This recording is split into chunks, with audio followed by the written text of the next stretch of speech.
আমি যে তোমার সাথে এভাবে একসাথে এক বাড়িতে থাকছি, এতে তোমার বাবা কিছু মনে করবে না তো? আফটার অল আমার উপযুক্ত ছেলে মেয়ে। কথাটা শুনে ঐশী এতক্ষণে হাসি খুশি মুখটা বেজার হয়ে গেল। আজকে ঐশী অফিসে যায়নি, সাথে তিমিরও। তাই দুজনে মিলে বসে বসে আড্ডা দিচ্ছিল। তিমিরের সাথে প্রতিটা সময় কাটাতে খুব ভালো লাগে ঐশী। আসলে ব্যাপারটা শুধু সময় কাটানো না, ও বুঝতে চাইছে তিমির ওকে ভালোবাসে কি না, নাকি শুধু বন্ধুত্ব খাতিরে করছে ওর জন্য এত সব। কিন্তু হুট করেই তিমির এমন একটা কথা বলে দিল যে ঐশীর মনটা আবারও খারাপ হয়ে গেল। ঐশীর মুখ অন্যদিকে ঘুরিয়ে বলল, হঠাৎ এমন প্রশ্ন করছো কেন? তোমার কি আমার সাথে থাকতে কোনো সমস্যা হচ্ছে? সমস্যা হলে যেতে পারো, আমার এত উপকারের দরকার নেই। সমস্যা হবে কেন ঐশী?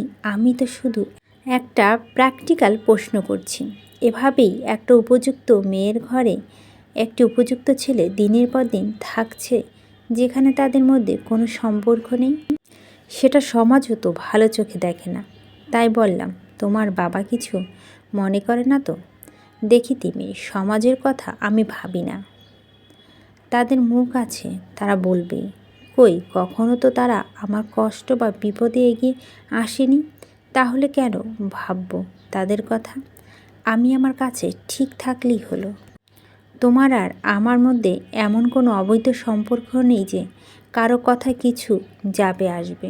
আর বাকি রইল বাবা, উনি কখনোই আমার প্রতি কোনো আগ্রহ দেখায়নি, সেটা তোমাকে আমি আগেই বলেছি। তাই ওনার কথা বলো না। আমার লাইফে আমি কি করব সেটা আমি ভাববো। সারা জীবন খোঁজ খবর না নিয়ে একবেলা এসে যদি হম্বিতম্বি করে, আমি তো মানব না। তিমির ঐশীর মাথায় হাত বুলিয়ে দিয়ে সামনে টি টেবিল থেকে পানির গ্লাস এগিয়ে দিল। ওকে কুল, নাও পানি খাও। তুমি সব কথা এত রেগে যাও কেন? বাবা মা যেমনই হয় বাবা মা হয়, তাই তুমি এভাবে বলতে পারো না। উনি যদি কোনো বিষয়ের জন্য বারণ করে তাহলে তোমার শুনতে হবে। তোমার বাবার সাথে সম্পর্কটা ভালো করার চেষ্টা করো, হয়তো সব আবার আগের মতো হতে পারে। ঐশী বিরক্ত হয়ে বলল, প্লিজ তিমির, তুমি যেটা জানো না দয়া করে বলো না। বাবা আর আমার সম্পর্ক কখনো ভালো ছিল না যে আজ ভালো হবে। তারপরও শান অনেক চেষ্টা করেছিল, বাট সেটাও ব্যর্থ হয়েছে। তাই প্লিজ তুমি এই বৃথা চেষ্টা করো না। আমার বাবা থেকে নেই, আমি এতিম। সেই দিনই হয়ে গেছি যেদিন আমার মা আমাকে ছেড়ে চলে গেছে, বলে ঐশী হু হু করে কেঁদে বলল। তিমির ঐশীকে জড়িয়ে ধরল। উফ, কি দরকার ছিল কথাগুলো বলার? না চাইলেও ঐশী বারবার কষ্ট দিতে, কিন্তু ও ভেবেছিল হয়তো ঐশী বাবার সাথে সব ঠিক হলে ঐশী ভালো থাকবে, বাট হয়ে গেল উল্টা। তিমির ঐশীকে সান্ত্বনা দিয়ে বলল, আচ্ছা দেখো, সরি, আমি আর কখনোই বলবো না। প্লিজ এভাবে কেঁদো না প্লিজ। তোমাকে এভাবে কাঁদতে দেখে আমারও অনেক কষ্ট হয়। তিমিরের কথা শুনে ঐশী কান্নাটা বন্ধ হয়ে গেল। ঐশী নিজেকে স্বাভাবিক করে বলল, আচ্ছা তুমি বসো, আমি একটু আসছি। কোথায় যাচ্ছ? রান্নাঘরে। হঠাৎ রান্নাঘরে কেন? রান্না করবো তাই। তিমির অবাক হয়ে বলল, তুমি রান্না করতে পারো? কখনো বলনি তো। তুমি তো জিজ্ঞেস করনি কখনো, বলবো কি করে? তাও ঠিক, বাট আমি এখন বিশ্বাস করতে পারছি না যে তুমি রান্না জানো। ঐশীর চোখ ছোট ছোট করে বলল, কেন? বর্তমান মেয়েগুলো এমনিতেও তেমন একটা রান্না জানে না, সময় থাকলেও করতে চায় না। তার উপরে তুমি একজন বিজনেস ওম্যান হয়ে রান্না জানাটা একটু অস্বাভাবিক ব্যাপার। সারাদিন তো এসব নিয়ে ব্যস্ত থাকো, সুযোগ কই পাও? ঐশী হেসে বলল, যে রাঁধে সে চুলও বাঁধে। রান্নাটা একটা আর্ট, বুঝেছ? সেটা ভালোবেসে করতে হয়। যাদের ভালো লাগে না তারা করে না, কিন্তু আমার অনেক ভালো লাগে, তাই কাজের ফাঁকে সময় পেলে নিজেই রান্না করি, নিজেই করে খাই। কি বলো, সব সময় তো আর অন্যের হাতে রান্না ভালো লাগে না। তাহলে আজকে তোমাকে রান্না করে খাওয়াই দেখি, কেমন রান্না পারো। ঐশী একটা ভাব নিয়েই বলল, ওকে। রান্না খেয়ে প্রশংসা না করছো তো নামও ঐশী না।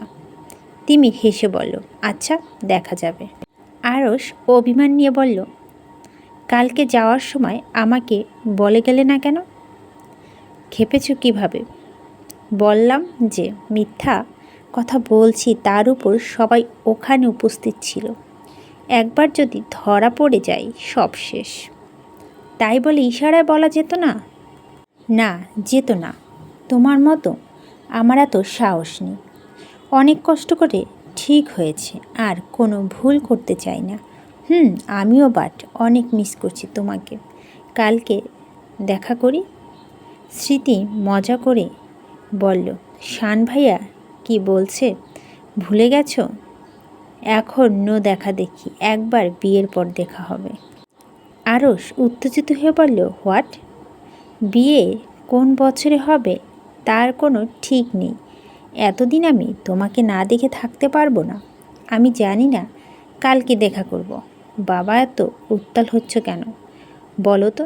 3 মাস তো একসাথে ছিলাম, এখন একদিনও হয়নি, তারপরেও এত মিস কী ব্যাপার মিস্টার? সিরিয়াসলি একসাথে ছিলাম বলেই হয়তো তোমাকে এত আসক্ত হয়ে গেছি। তোমাকে ছাড়া এখন কিছুই ভালো লাগছে না। দিন রাত মনে হয়, আর রাতকে দিন মনে হয় পাগল হয়ে গেছি। এখন আর তোমাকে ছাড়া থাকা সম্ভব নয় প্রিয়তমা। আরসের কথা শুনে স্মৃতি খিলখিলিয়ে হাসল আর টোল টেনে বলল, বাবা, কবি কবি ভাব, কবিতার অভাব। আমি কিন্তু মন থেকে বলছি। এই বলো তো, এই কথাটা স্মৃতি না বোঝার ভান করে বলল, কোন কথা? যেটা তুমি সব সময় বলো। স্মৃতি মজা করে বলল, কি বলে আমি সব সময়? আরস রাগ করে বলল, এখন ঢং করছো তাই না? কিসের ঢং? একদম না বোঝার ভান করবে না, তাড়াতাড়ি বলো ওই 3 ম্যাজিক্যাল ওয়ার্ড। আমার তো মনে পড়ছে না। আরস রাগান্বিত হয়ে বলল, আচ্ছা তাহলে রাখি। শুধু একবার তোমাকে হাতের কাছে পাই হচ্ছে তোমার। আরস ফোন কাটতে যাবে তার আগে স্মৃতি বলল, এই ওয়েট ওয়েট ওয়েট, এত রাগ করছো কেন? আমি তো মজা করছিলাম, আমি কোনো কথা শুনতে চাই না। স্মৃতি মন খারাপ করে বলল, প্লিজ সরি। তো চাই না তোমার কোনো সরি। হুট করে স্মৃতি বলে উঠল, আই লাভ ইউ। এইবার তো শুনবে? কি বললে ভালো করে শুনতে পেলাম না, একটু জোরে বলো, আই লাভ ইউ। আরেকটু জোরে। আরস, আম্মু বাসায় যে কোনো সময় শুনে নেবে। কি শুরু করছো বলো তো প্লিজ, এবার রাগ কমাও। স্মৃতির কথা শুনে আরস হো করে হেসে উঠল আর হাসতে হাসতে বলল, আমি রাগ করছি সেটা তোমাকে কে বলল? স্মৃতি অবাক হয়ে বলল, এক্ষুনি তো তুমি রেগে কথা বলছিলে। ওটা তো তোমার মুখ থেকে ওই কথাগুলো শুনবো বলে। একটা কথা বলো, কেউ কখনো তার আত্মার সাথে রাগ করতে পারে? তাহলে আমি কি করে করব? স্মৃতি রেগে বলল, ইউ চিটার। নিজে পাওয়া আদায় করার জন্য একটু চিটিং করতে তাতে দোষ কিছু না। তুমি না অনেক খারাপ, বুঝছো তো? প্রেমিকা একটু খারাপই হয়, তবে প্রেম জমে ক্ষীর হয়ে যায়, বুঝলে প্রিয়া? আরস ফোনের উপর থেকে স্মৃতিকে একটা কিস করলো। আরসের কর্মকাণ্ড স্মৃতি লজ্জা পেয়ে গেল। এই ছেলেটাও পারে বটে, একবার তো মারবে না, এভাবে তিলে তিলে মারবে। আরস বলল, কি ব্যাপার স্মৃতি, তুমি কি লজ্জা পাচ্ছ? স্মৃতি কোনো কথা বলল না। আরস ঐশী চুপ থাকা দেখে আবার হেসে বলল, ফোনের ওপারে তো লজ্জা পাচ্ছ, তাহলে সামনাসামনি হলে কি হতো? আমার তো তোমার মুখটা এক্ষুনি দেখতে খুব ইচ্ছে করছে, লজ্জামাখা মুখখানি। আমি দরজার সামনে দাঁড়িয়ে সেই কখন থেকে উদ্ভট কথাগুলো শুনে যাচ্ছি, লজ্জা কান থেকে ধোঁয়া বেরোচ্ছে। ভাবা যায় নিজের দুলাভাই আর বোনের প্রেম ও আজকাল দাঁড়িয়ে দেখতে হচ্ছে। আমি আর শুনতে পাচ্ছিলাম না, তাই দরজার জোরে টোকা দিয়ে একটু গলা হাঁকিয়ে নিলাম। আমার গলার আওয়াজ শুনে আরস ভাইয়া তাড়াতাড়ি ফোনটা কেটে দিয়ে আমার দিকে তাকালো। আমি ঘরের ভিতরে প্রবেশ করলাম। আরে ভাবিজি, আপনি এখানে ডিস্টার্ব করলাম বুঝি মিস্টার দেবর? কি করব বলো ভাবি, আর শালিদের রাইট আছে তাদের দুলাভাই আর দেবরের বিরক্ত করা, আর সেই দিক থেকে আমার তো আরও বেশি অধিকার, কারণ তোমার সাথে তো আমার দুটি সম্পর্ক আছে, তাই না? সেদিক থেকে দেখতে গেলে এমন একটি ডিস্টার্ব তুমি অলওয়েজ পাবে, ধরে রাখো। বলেই আমি একটু হাসলাম। আরশ ভাইয়া একটু দীর্ঘশ্বাস ফেলে বলল, আসলে তোমার আর আমার সম্পর্কটা এত কনফিউজিং আর মজবুত না যে আমি না চাইলেও তুমি আমাকে জ্বালাতে এক পা পিছু ছাড়বে না। এইবার আমি একটু খিলখিলিয়ে হেসে উঠলাম। হু না বাদ। আশা করি এরপর থেকে আর বিরক্ত হবে না, চাইলেও না। আফটার অল বড় ভাবি বলে কথা। তা এই টাইমে আমার রুমে কী ব্যাপার? তোমার চা দিতে আর একটা কথা বলতে এসেছিলাম। তাই বলো, এমন ভুলভাল টাইমে আমি কি করে জানবো তোমার এই টাইমে প্রেম করছো? এজন্য তো আমাকে এত কষ্ট করে উপরে আসতে হলো তোমার খাবার দিতে।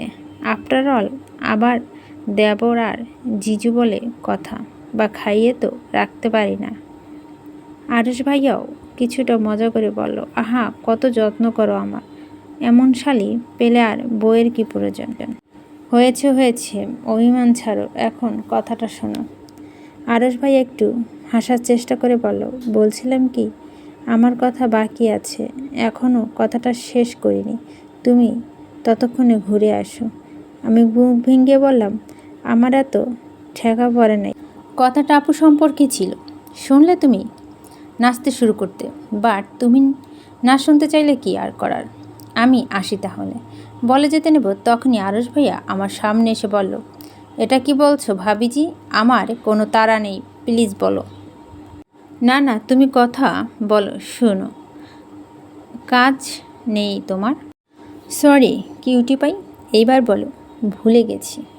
আরে মেরি মা স্যারি বললাম তো, প্লিজ বলে দাও। কথাটা শুনে আমি মুখ চেপে হেসে দিলাম। আচ্ছা যাও, এইবারের মতো মাফ করলাম, কিন্তু নেক্সট থেকে এমন করলে খবর আছে। আরশ ভাইয়া মাথা নাড়ালো। আমি আবার বললাম, আজকে আমাদের বাড়ি যাচ্ছি, পারলে শান্তমাদের বিয়ের কথাটা তুলতে হয়তো। কথাটা শুনে আরশ ভাইয়া খুশিতে আত্মহারা হওয়ার উপক্রম। খুশিতে তো বাচ্চাদের মতো লাফালাফি করছে। ওনার অবস্থা দেখে হাসতে হাসতে আমার পেট ব্যথা হয়ে যাচ্ছে। আমি নিজেও হাসি থামিয়ে বললাম, এত লাফালাফি করার কিছু নেই, এখন এই বিষয়ে কেউ রাজি হবে কি না বলা যায় না। প্লিজ এমনটা বলো না, সব ভালো ভালো হোক। তবে আপুকে বলার দরকার নেই, আমরা যাচ্ছি, এটা আমাদের তরফ থেকে ওর জন্য সারপ্রাইজ। ওকে বলবো না। ঐশী দুপুরে রান্না করে সেটা সার্ভ করে দিল, তারপর চেয়ার টেনে তিমিরের পাশে বসে পড়ল, হাত দুটো টেবিলে ভাঁজ করে রেখে খায়। খেতে তো হবে, দেখতে হবে না শুধু মুখে বড় বড় কথা নাকি কাজেও। ঐশী তিমিরকে মুখ ভাঙালো। তিমির এক লোকমা মুখে দিল, কিন্তু মুখ থেকে তুলল না। ঐশী ভয় পেয়ে গেল। ঐশী তিমিরের দিকে তাকিয়ে বলল, কি হলো, ভালো হয়নি? তিমির মুখ উপরে উঠল, ঐশীর দিকে কিছুক্ষণ তাকালো। ঐশী ভুরু কুচকে বলল, কি হলো, কথা বলছো না কেন? তিমির চোখ মুখ উত্তেজিত হয়ে বলল, অনেক ভালো হয়েছে, আমি জাস্ট ভাবতে পারছি না তুমি এত ভালো রান্না করতে পারো। ঐশী খুশি হয়ে বলল, তাহলে আমি জিতে গেলাম তো? সেটা তো অবশ্যই। ঐশী নিজের এক পাশে চুল ফু দিয়ে সামনে থেকে সরিয়ে দিয়ে বলল, এবার আমার সাথে চ্যালেঞ্জ নিও না। তারপর ঐশী বসে নিজের প্লেটে খাবার বেড়ে নিল। ঐশী এক চামচ মুখে দিতে তখন ঐশী বলল, তাহলে কি বলো, তোমার জন্য ছেলে দেখা শুরু করব? তোমার মতো এত গুণী মেয়েকে যে ছেলে পাবে সে ধন্য হয়ে যাবে। ঐশী দাঁতে দাঁত চেপে রইল। এত রাগ লাগছে, শয়তান ছেলে একটা আসছে আমার জন্য ছেলে খুঁজতে। কেন, তুই বিয়ে করলে কি ক্ষতি হবে? তাহলে কি তিমির আমাকে পছন্দ করে না? ভাবতে ঐশী কান্না চলে এসেছে, চোখ লাল হয়ে যাচ্ছে। এই বুঝি কান্না নামবে ঝিমঝিমিয়ে। ঐশীর আগে নাকের পাটা ফুল যাচ্ছে। ঐশী রেগে তিমিরের কথায় তাল তাল মিলিয়ে বলল, হাসার চেষ্টা করে বলল, তাই নাকি? অবশ্যই। কে বিয়ে করা আমার মতো এমন রকচাটা মেয়েকে সামলাতে পারবে কখনো? কেউ না কেউ তো আছেই তোমাকে সামলাতে পারে এমন।